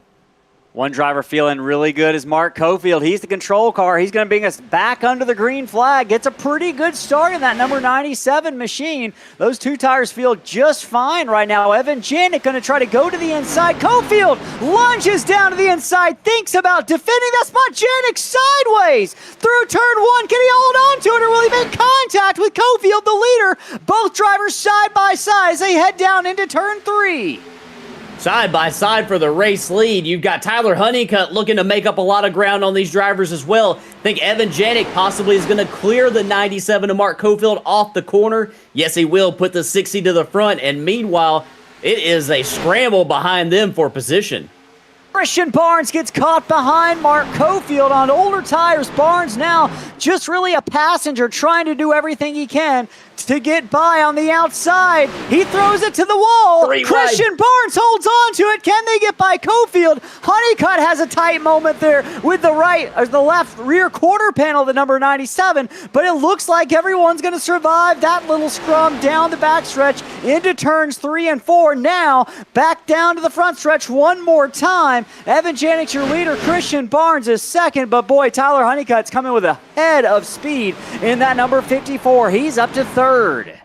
Yeah, he is a great restart for Tyler Honeycutt, and Christian Barnes wanted to get back to the bottom. He ran up top, for a couple laps right there, trying to keep position right there. Jacob Cochran and Mark Cofield come very close together off of turn number 2 right there. We're still straight right here as Cofield hanging on for dear life with those two tires. Doing a nice job, Ellis. Still got some pretty good pace right now, despite the fact that he's got those two older left side tires. Yeah, I was going to say he's doing a good job with quite a disadvantage at this point. Boy, I'm nervous just watching these guys. Oh, boy, Tyler Gebbin and Brandon Bees have found each other. Can they hold on to it? They managed to do it, but oh, my goodness, I would imagine those arms are going to be a little bit sore after that one. Andy Berry had a great view of that right there. You saw his heart rate go up to about 120 right there as he saw all that happening in front of him. That's not the highest we've seen it tonight. He's getting more and more accustomed to it, I think, as the night goes on. But, yeah, great racing right here. Brandon Bees looking back to the inside of Tyler Gebbin, showing his nose right there to the entry of turn 1. Gebbin is right behind Cody Riggs just ahead. These drivers throw a blanket over him. Yeah, and a couple of these cars a lap down, but still fast with decent speed. Having fun racing each other out there, and boy, yeah, mid-pack battles have been the ones to watch tonight. The front's been exciting, don't get me wrong, but these cars all caught in a fishing net down the straightaways and into the corners on top of each other, just not able to get away from each other. V's down into the corner, almost slides up and almost gets into Dustin Lewis there. You can see just how sideways that 65 machine is. Tried something on the inside, grabbed the apron, and boy, he almost just had a moment. And, yeah, that was all happening in front of Andy Berry. You can see why that heart rate continues to click up just a little bit, 120 BPMs. And he's been this boy's getting a workout tonight. Yeah, he's burning some calories for sure. That thing's been at 120 pretty much the entire race. Yeah, it definitely has. And, it goes to show it's so hard for people who don't do this, that just watch it. So hard to understand. It's not the most physically taxing thing to do. It's not like running a mile for sure. Oh, as Casey Bristow spins off of turn 2, the 11 car down to the inside. He's going to keep it off the wall. Caution is out. Yeah, the caution is out. And this, Ellis, oh boy, what do you do now if you're up here at the front of this thing? You still got one set of tires left in the pits. What do we have about? This is going to be about less than a 20-lap shootout. I think you got to come now. I was about to say, my gut, if I was in one of those cars, I feel like this maybe wasn't even going to be a caution. I think that the iRacing, this was an automatic caution. Yeah. And I don't suspect we're going to have another one unless we get some really aggressive driving here on the restart. I think this is your opportunity to maybe gain an advantage. We'll see if drivers play games with each other here. I know if you're Evan Janik, are you lucky, or is that the spot you don't want to be in when making this decision? Yeah, you definitely don't. It wasn't enough laps to feel comfortable about the decision. Just 9 laps, probably 8 green flag. I take it back. It's probably around 7 green flag laps. So yeah, this makes it a lot more difficult. We'll see what they decide to do. Evan Janik is not coming to pit road. Christian Barnes is going to do the opposite. Oh, and boy, my goodness. Yeah, this Say is a prayer, pull out the rosaries for Evan Janik, because that is not what he wanted to see. He wanted to be the Pied Piper either way, but suddenly he is a man on an island as the lucky dog rolls by. Oh boy. Oh boy. Yeah, I've been in that position, and as the race leader. Yeah, as the race leader in a situation like this, man, you are just at such a big disadvantage because, whatever you do, those drivers behind you with such few laps to go and such few laps on your tires, they're going to do the exact opposite of what you do. If Evan Janik decided to come to pit road, probably most of those guys that came down pit road that time would have stayed out. I think you are right. And, hey, Evan might be kicking himself right now, but he's got to live with it, Got to just roll with the punches, as they say. Folks, let's do another trivia question. If you're watching at home, pull up that chat and see if you can't figure out the answer to this question. We are giving away that Corey LaJoie sheet metal piece later on, and your answers here could vault you over the line to win that. So the question is right now, beyond the Speedway, this city, Miami, is home to the world's largest collection of what specific architectural style? Is it Art Deco? That's option A. Option B is Gothic, and C is Victorian. What is the largest collection, Miami has the largest collection of what specific architectural style? If you're watching the pre-race intro, we talked about it there. By the way, George Mock in the chat for the first time, rooting on Christian Barnes in that number 27. George, I feel like that's a pretty solid pick. I like that pick. I like the position that Christian Barnes is in, but I know what driver I got my eye on right now. It's that 60, Chris. I'm curious. We're going to see pretty quickly here what happens on this restart. We're going to see maybe what Janik's got and how much of an advantage these 8-lap newer tires might bring with it. We got Tony asking why the 9 is still in the pit. He's back on the track right now. As far as I can tell, that 9's on the track. Ryan Bitler, that is, running the 13th position as he tries to get back up with the rest of the pack. Doodlebug says Gothic. We got some chat answers coming in right now. William Ward in the chat as well with a guess. Gothic or Victorian was William's guess. Keep those guesses coming.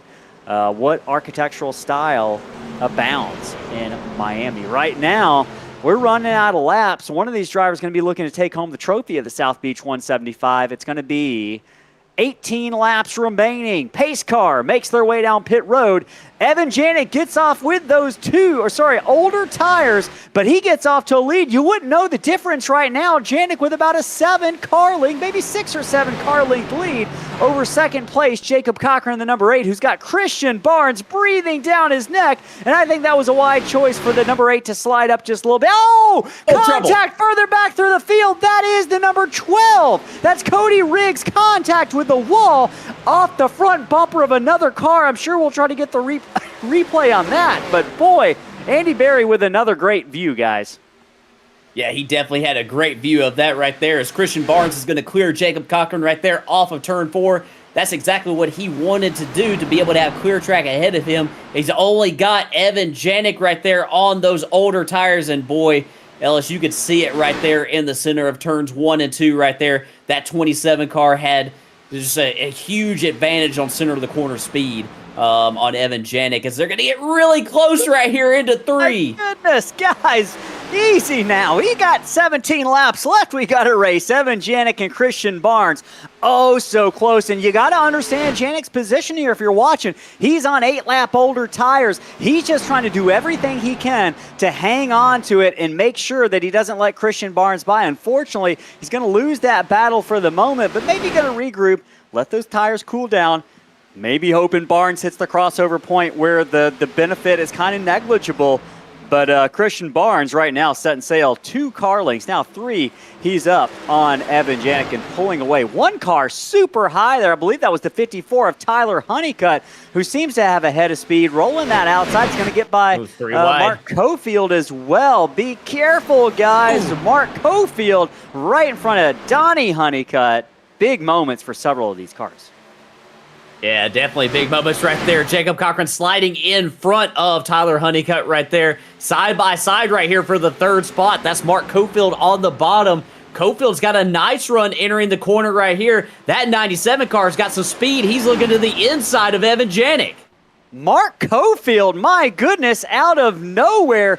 Best run of the season easily for the driver, the 97, who found himself in no man's land on older tires. Just 2 restarts ago, is pressuring the one who's led much of the race. Evan Janik has a mirror full of the 97 of Mark Cofield. Donnie Honeycutt right behind Cofield. The battle is on for 2nd place right now. Phenomenal racing as they set sail down into turn number 2, 3. Cofield lunges it down to the inside, and he's going to take that position outright, guys. That 97 has come out of nowhere. It has. Great run right here from Mark Cofield. Great speed out of that 97. He's been hanging around the back half of the top 10 for most of the race right here, just being real patient, putting together a nice race, being, just managing this thing very nicely. And, man, he is showing some great speed right now in that 97.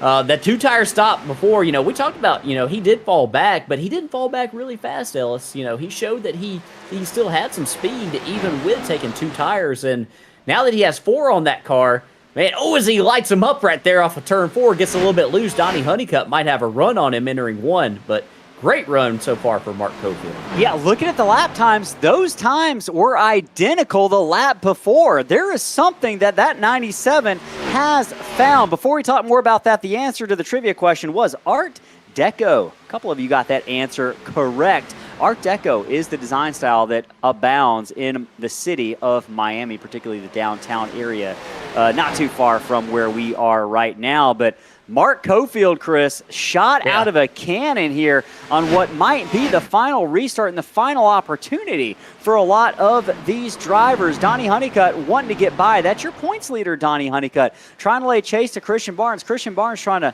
win his way into the final round of the playoffs, and so far pulling away from Mark Cofield just a little bit here with just under, or over, I should say, 10 laps left. Yeah, Mark is giving it all he's got right now. As we've seen that car sideways off the corner here the past couple of laps right here. We're going to watch him right here off turn 4. Yeah, he keeps that thing nice and straight right there. That's really, really good right there out of the 97. We're going to look right here at our battle box right here, and you can see similar pace shown between them. They've been running similar lap times. That time by Mark Cofield was a little bit, about a 1/10 of a second off the pace of Christian Barnes. We'll see right here this time by as the drivers work their way down the backstretch see what the battle box updates to. Mark was doing everything he can to maintain that pace. I mean, he's driving it in really deep. You saw how much ground he made up entering turn 3. Kind of maintained status quo right there for his overall time on corner exit. And that time by, they ran almost identical again, Ellis. I am really impressed with that number 97. We talk about Christian Barnes kind of appearing out of nowhere late in races. That 97 has kind of flipped the script. Oh my, someone get a camera on Andy Berry right now. I'm looking at 100% stress load. That heart rate is through the 150. Oh my goodness, someone call an ambulance for Andy Berry in that number 21 machine. My goodness. Working his way underneath Casey Bristow. That is a battle for the 10th position to get to the top 10. Bristow not going to let him go. Hang in there, Andy. My goodness. Is he on a Peloton while he's racing? I wanted to bring this up earlier. I think this is when the caution came out. Didn't get a chance to finish it. It's like I said, it's not like these drivers are running like a marathon out here or anything like that. But it just speaks to like how tense they are. You know, I think that's where a lot of that heart rate comes. You know, your body is tensed up. You're, you know, constantly thinking. You're, you know, trying to analyze everything that's going on around you. That's where that heart rate comes in at. And yeah, Andy, he is really, really keyed up right now in the closing stages. Andy Berry put on a good show, but the show right now is second place, Chris. I think Mark Cofield gave it everything he had, but now he's giving it everything he has to try to hold off third place. Donnie Honeycutt, who's drawn a bead on the back bumper of Cofield. Looks like Honeycutt's going to move that Callaway number 22 machine down to that inside line, trying to get by. He does move Honeycutt up to the second position. Cofield back to third. And the other Honeycutt, the son of Donnie Honeycutt, that's Tyler Honeycutt, seeing if he can't go through the door opened by his daddy just a moment ago. He's going to dive to the high line there as he climbs the banking. The sun is setting, but we're not going to have a finish under the lights. We're going to have a bit of a dusk setting here as the sun is almost down in Miami with just now 6 laps to go here from Homestead-Miami. Yeah, good move right there by Tyler Honeycutt, you know, going up to the top lane right there as he saw Mark Cofield lose that position to his father up ahead, Donnie. Yeah, that's a good move right there, trying to utilize the momentum of the top lane, take advantage of the loss of momentum maybe in the 97. Wasn't able to take advantage of it. He goes back to the bottom right here. Let's give a call to this fifth place driver, Ellis. Tyler Gebbin having a great run in that number 4. Top five run going right here for Tyler. Top 5 for Tyler Gebbin, and just his second or third start here in the Downtown Auto Sales Series is doing a whale of a job, impressing in both outings. Is that number 4 machine. Hey, if you're looking to sponsor a race car, I think that 4 might need one right now, and he's going to give you your money's worth as he's finished inside the top 10 the first race he appeared in, and looking like he's going to do the same thing here with just now 4.5 laps left from Miami. Your leader is Christian Barnes. Update on the front. He is out to the races. About a 15-car length lead over Donnie Honeycutt. Lap times are comparable, but Honeycutt's not really eating away at that lead at a fast enough rate to make too much of a difference here. It's really feeling like it might be Christian race to lose. Donnie Honeycutt, meanwhile, is in second. That's your points leader. He's having one of the nights he needed to have. Not necessarily needing a win, being the points leader, but a second place is going to be almost as good. Mark Cofield, Chris, I'm impressed. He's held on to third. That's the battle we're watching right now. Tyler Gebbin up into fourth, trying to see if he can't get his first podium finish of his career here in NSRLA. Yeah, Tyler is looking really good. That's Gebbin in the number 4 right there. Gets really close to the wall right there off of turn 4. Working just 3 laps to go right here. He's gonna have to set up Mark Cofield. This is not gonna be an easy pass to get up on the podium, I don't believe. He's really going to have to... he's getting off the corner so well right there. You can see the closing speed. Mark Cofield had a little bit of trouble right there off of turn 2. That's going to open the door for Gebbin and possibly Tyler Honeycutt as well to move up into the 4th position. Tyler Honeycutt, see if he can't work that inside line. Magic gets a little bit loose off the corner. Cofield's going to win the battle that time by as they cross the line. Now with just 2 laps remaining here in Miami. It's a battle for third position. Cofield trying to get back up the back bumper of Gebben, who's in third. Meanwhile, Tyler Honeycutt tries to get into the top 4. He's got about a lap and a half if he's going to do so as they slingshot their way down the backstretch for the penultimate time. Christian Barnes working his way through turns 3 and 4. He's going to see the white flag presented by Whiplash Simcams here in Miami. 1 to go. 1 to go for Christian Barnes, and if you've watched Slingshot TV over the past year, you know what kind of speed this driver has. This is dangerous for a lot of these drivers right here in the playoffs. They're seeing him out here dominate this race at this moment, and they're taking a big collective gulp right now as we watch the rest of the top 5 work their way down the backstretch. Christian Barnes into turns 3 and 4. Christian Barnes in the Domino's car through turns 3 and 4. He's going to see the checkered flag. He fires the first shot across the bow in the 6-race playoff for NSRLA. He wins in Miami and advances into the final round of 6. Christian Barnes first, Donnie Honeycutt second, Tyler Gebben third, with Cofield and Tyler Honeycutt rounding out your top 5. You can see the rest of the finishing order there on the left. Great race, but boy, Christian Barnes proved us right, Chris. He's there when it counts. Impressive win. I think that's a statement victory for Christian Barnes. Yeah, it definitely is. We felt like coming into this race, after what we've seen him do here in the past, here at Homestead-Miami, that he'd be a difficult driver to beat. I can't deny, I feel bad for Evan Janik, because, that's just a tough position he was put in right there. Would have loved to have seen those drivers race it out on equal footing right there in the closing stages. But nonetheless, Christian Barnes made the right call, and he's going to walk away with the checkered flag tonight and secure his spot into the championship round. Hey, so speaking of securing spots, we're going to go ahead and announce the winner of that Corey LaJoy piece of sheet metal, George Mock.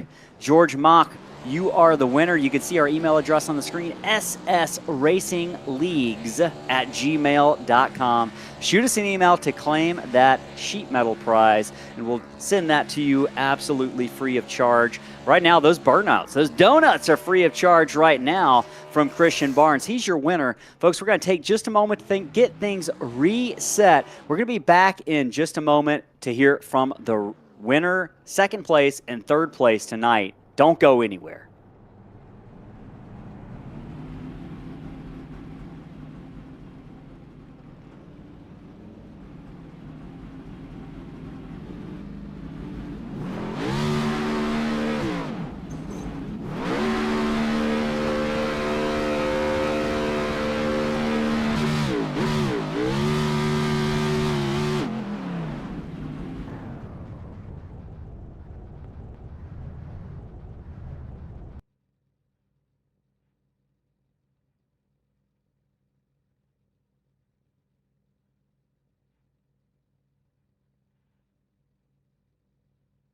Right, back here live in Miami, waiting for those drivers to get into the media room. We're waiting on Tyler Gebben. We've got Donnie Honeycutt in here. We'll see if we can get the rest of the field to their positions. We'll give them a minute to see if we can't get them in there. Remember, George Brock, you are the winner of that sheet metal piece. Make sure you email us at ssracingleagues@gmail.com. Hey, Tony, we appreciate you had a good night. You did your best, and we'll hope you have a good night, Tony. Hang in there. We'll look forward to seeing you next week. I think let's give these drivers another opportunity to get into the waiting room. Maybe we should take a look at our finishing results before we hear from our podium finishers to see where your favorite driver finished tonight. You can see it up there on the screen right now. Barnes first, Donnie Honeycutt second, Tyler Gebben with his best finish of the season in his short series of appearances so far is third. Mark Cofield, Chris, that is my MVP of the race. Just an amazing run in the closing stages, especially for a driver that had trouble early on. Comes back to finish fourth. Fifth place was Tyler Honeycutt. Brock Whiteman, Chris, he made that outside line work. I questioned it in the beginning, but in the end, he was able to hang on to a sixth-place finish. Evan Janik, I think that's the story of the night, Chris. Didn't get the finish that really the speed would have indicated that he would have had. Yeah, that's definitely very unfortunate for Evan. Like I said, he ran first, second, third, for the majority of the race, for almost the entire race. So, yeah, that's definitely unfortunate. But these drivers, Evan's going to have plenty of other chances right here to secure his way into the championship round. And with the points that he's accumulated this season, I have no doubt that he'll find his way there. Yeah, I have no doubt either. Eighth place, again, a car that had more speed than the eighth place finish shows, Jacob Cochran. Andy Berry, I'm surprised he survived to finish ninth with a heart rate that was over 150 beats per minute at one point during the race. We had some great views on board with him. He finishes ninth. Ryan Bitler brings it to 10th place, hangs on there, grits it out for a top 10 finish. Yeah, we'll look at 11 through 19 right here. Casey Bristow, he ran, around the top 5 for a lot of this race. We saw him with that spin late in the going. He's going to have to settle for 11th tonight. Cody Riggs, we saw him make some contact right there on that late race restart. He'll finish in 12th. Jerry Salinas trying to make up some ground on that top lane early in the race. He's going to have to settle for 13th tonight. Bradley Minor just missed out on the playoffs last week. He'll finish in 14th tonight. Brandon V is going to round out the top 15 in that number 65 car. He ran into trouble as well. Dustin Lewis, have to think back to earlier in the race when he ran into issues. Not the way that he wants to start his playoffs. He'll be looking to rebound next week. David Moyer finished in 17th tonight after having to hit the hay early. And Michael Cole will finish in 18th. Another playoff driver looking to rebound next week. And Stephen Gill will round out the field in the number 5 car. Hey, let it be known, David Moyer was running inside the top 10 when he had to go to bed. So, yeah, he was impressive run. Impressive run for David Moyer. Let's go ahead and hear from another guy who had an impressive run. We caught up with Tyler Gebbin trackside after an amazing third-place finish. Bad. Tyler Gebbin, this is Ellis, Chris, and Cam in the Slingshot TV booth. You got a copy right now, Tyler. Yes, sir. I got you. Hey, man, well, congratulations. Just a couple races in the Downtown Auto Sale Series, but you're kind of making a statement, especially with tonight. Third place finish. Talk to us about how difficult it was out here, especially as these runs went along. For me, I felt like they got easier as the run went on because I could kind of let guys go and they'd come back to me. The hardest part was letting them go and not getting excited or thinking I need to push. I just had to keep running my line and maintaining and not let the car slip, and they'd eventually come back to me. Well, you fought your way through. It felt like back and forth throughout the field. Pit stops kind of, mix things up a little bit. But talk to us about kind of what your experience has been with these drivers. Just a couple races in. Are you enjoying racing out there with these guys?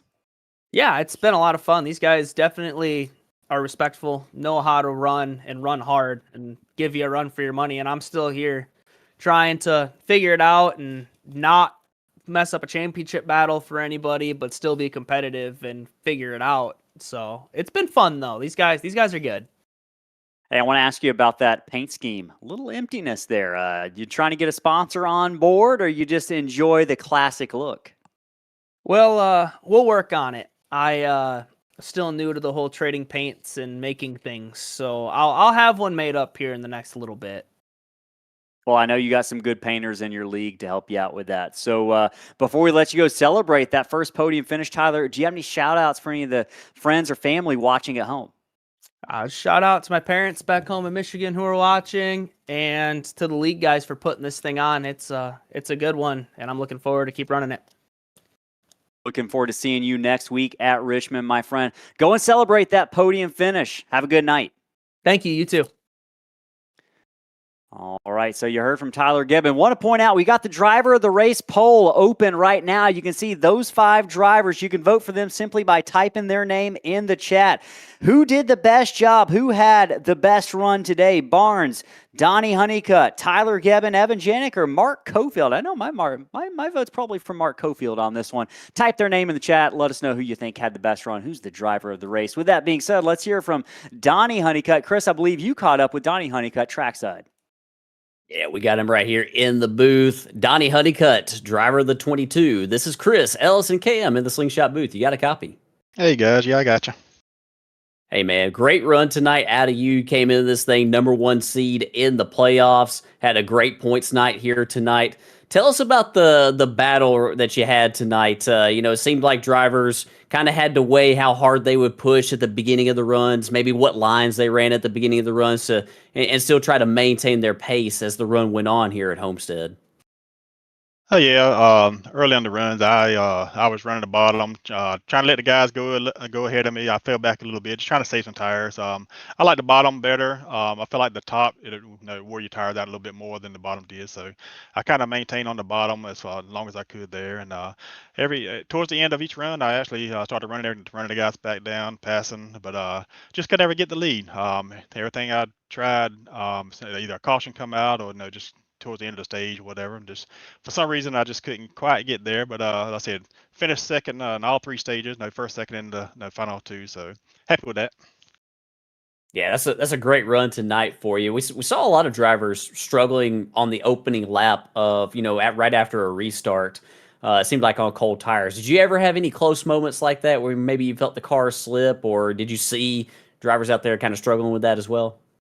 Yeah, I seen a couple guys push it a little too hard on cold tires. My teammate was one of them, Bradley. He got into the gas a little too much there on the exit of two, I think it was, and spun it out. But the last restart, I pushed it just a little too hard there and got loose a couple times and had to back it down just to try to catch it a little bit. But other than that, all the restarts on the cold tires, I actually took it as easy as I could. Yeah, man, you did a great job tonight right there and definitely racked up a lot of points tonight. Looking real good headed into the next round, which next race is at Richmond. A little bit of short track racing.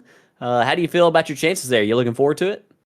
Oh yeah, absolutely. So Richmond similar to Iowa, and ran Iowa really really good and won there earlier this year. So yeah, looking forward to it. Can't wait. Well, hey, man, we're looking forward to seeing you out there. And before we let you go, celebrate your podium finish here tonight, do you have any shout-outs for the folks watching at home? Yeah, man. Ghost Motorsport teammates, Tyler, Bradley, all my family, my friends, my mom, brother. They watch all the races. The team owners, all the admins, race control, all the sponsors, Downtown Auto Sales. All the drivers that shows up each and every week to put on a good show, and all the fans that comes out and watches each broadcast, each race, and you guys at Slingshot TV for broadcasting all the races. Really look forward to going back watching all of them. You guys do a great job. Well, hey, man, we really appreciate it, and we appreciate you putting on a great show out there. And, hey, we're going to let you go celebrate your podium finish tonight. Looking forward to talking to you next week. Have a good night, Absolutely. buddy. Thanks, man. See you at Richmond. See ya.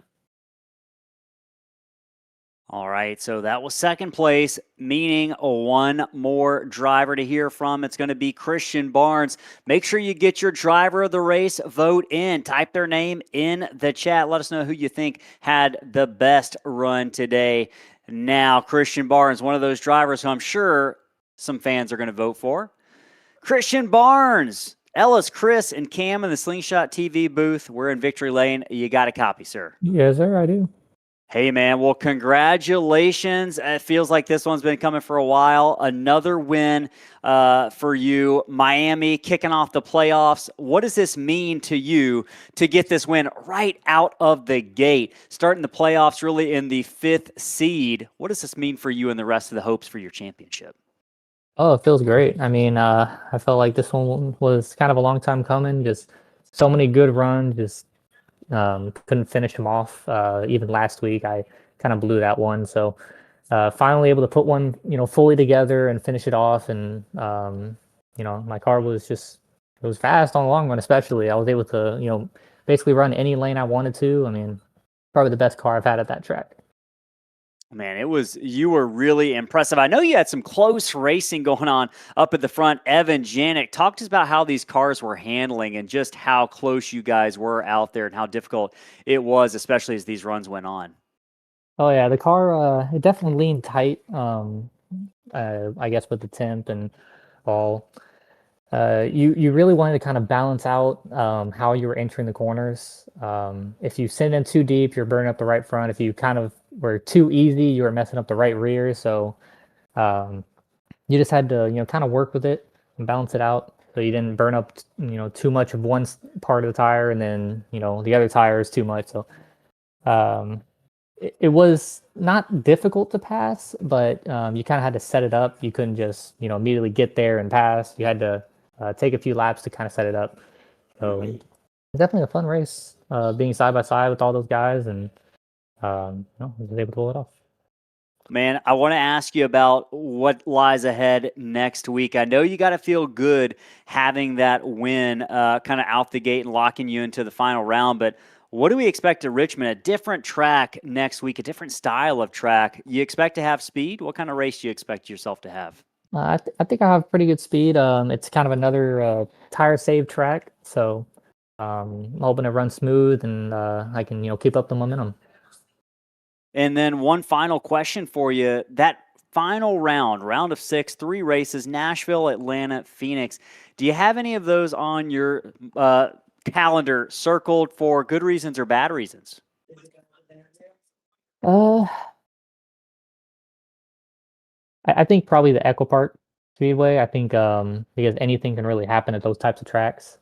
So I think as long as I can, keep the speed and do good in Nashville and Phoenix, and just have a decent day and not get taken out early at Echo Park, I think I'll do pretty good. We'll be looking forward to watching you next week at Richmond and the rest of the playoffs. Winner Christian Barnes, you got any shout outs for the fans and friends and family watching at home? Yeah, I want to shout out my team, Waterforce Racing, especially Gavin and all the other guys. I appreciate them having me on the team. So, man, well, go celebrate that victory. We'll talk to you next week in Richmond. Thank you very much. All right, guys. So we heard from the top 3. Christian Barnes was the driver of the race winner tonight. Congratulations to him. And I have to agree, that was an amazing performance, especially in the later stages of this thing. Guys, getting ready to shut it down here. The sun is finally going down on the Homestead-Miami Speedway. It was an amazing race tonight. Lots of drivers had really great runs. Several drivers are going to be on the bubble next week, headed into Richmond with just 2 races left in round 3. Chris, is anyone safe? Do you feel comfortable anywhere other than being Christian Barnes right now? Yeah, I would say that nobody is safe, especially when you consider, what you have in this round. You got some pretty diverse tracks. Short track next week at Richmond, anything can happen there. And then Ellis, the wild card, the week after Richmond, Talladega. I kind of made mention before about Evan Janik's points, and he does have a lot of points. Donnie Honeycutt's got a lot of points too. But with the everything being kind of condensed down, I really think that this is anybody's. Anybody can move forward and anybody can fall out of this thing. It's kind of what makes the playoffs so exciting. And yeah, we're definitely going to see how everything transpires here the next couple weeks. But congratulations to Christian Barnes for a great run tonight, and he definitely earned that driver of the race award. It was a fun run indeed. We're going to be looking forward to seeing more action next week at Richmond. Folks, we got more action coming your way, really, multiple times a week. On Mondays, we've got the PWG Late Model Tour from Slingshot Racing League. That has been an awesome, awesome series to watch. If you love short track style, local track racing, tune in. Do yourself a favor. Tune in 9 p.m. on Monday evenings. If you haven't hit that notifications alert bell, make sure you hit it on YouTube right now underneath the video to make sure you know every time we go live. And Chris, we race on Wednesday nights in the Slingshot Racing League Grand National Series. That's been an exciting one to not only participate in, but those have been some great races, some great calls from that team in the booth as well. Yeah, it really has. Sal, Sean, and Kobe have done a great job bringing all of the action to the viewers in that series. And this week, or this upcoming week, we're headed to Richmond as well. So you'll see Richmond on Wednesday nights in the Slingshot Racing League Grand National Series, and you'll also see it here for NSRLA, the Downtown Auto Sales National Series. Monday night, those drivers you mentioned in the Late Model Tour, they are racing at IRP Monday night. So short track action all week. It's definitely going to be entertaining. Maybe some bent sheet metal and some hurt feelings at the end of all of those races next week. Yeah, I think we're going to see our fair share of that across all series next week on Slingshot TV. Folks, we hope you had a good time and enjoyed what you saw. If you're watching the replay, you can still get in on the chat. Send us a comment. Tell us, who your favorite driver is, what moment you enjoyed most of the race. And we hope everyone has a great week. Everyone stays safe. If you get some snow this weekend, we hope you can go out and enjoy it. And folks, that's going to do it for tonight. No snow in South Beach, and maybe no snow in Richmond next week, where we're headed for the Downtown Auto Sales National Series. 5 playoff races left. 1 win's been claimed. That went to Christian Barnes tonight. Folks, we'll see you next week at Richmond. Have a wonderful week.